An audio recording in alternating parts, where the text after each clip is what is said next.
Today I will be unpacking. I'll be opening my second order from Lazada. I've been excited for a week now. Hindi, ito na. Bubuksan ko na po ang aking second order from Lazada. Nahinintay ko na napakatagal na panahon. Ito po ay nanonood kayo. Kung ano to, sa YouTube na lang para ano ako. Para mayroon akong views.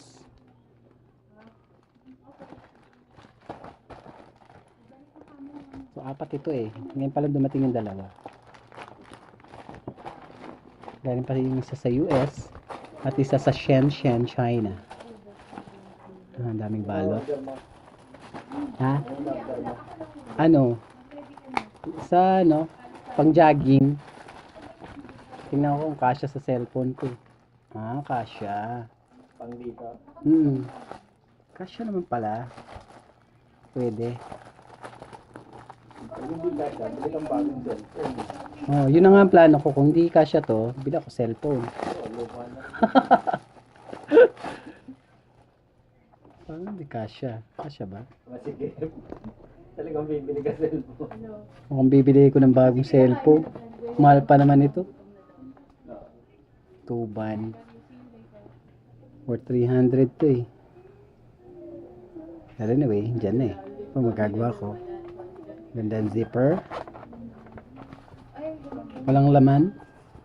Ano yan? Bagong cellphone na naman? Hindi, yung sa pan-jogging. Para medyo maganda-ganda ang pagtakbo. So yun. Okay naman. Magandang tela. At mukhang malamig siya pag sinuot. Very good, very good. At ang pangalawa ay natin. Walang free ah.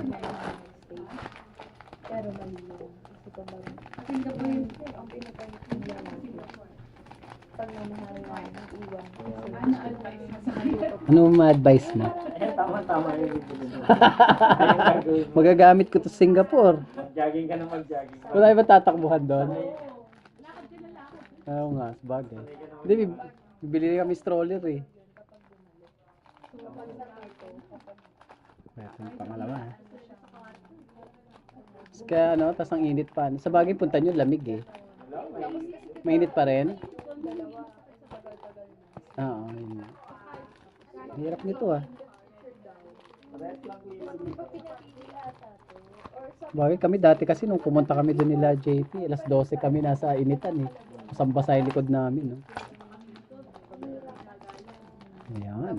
Ito mukhang maganda to, Fonken. Isang araw lang sa isang ano, no, puntahan.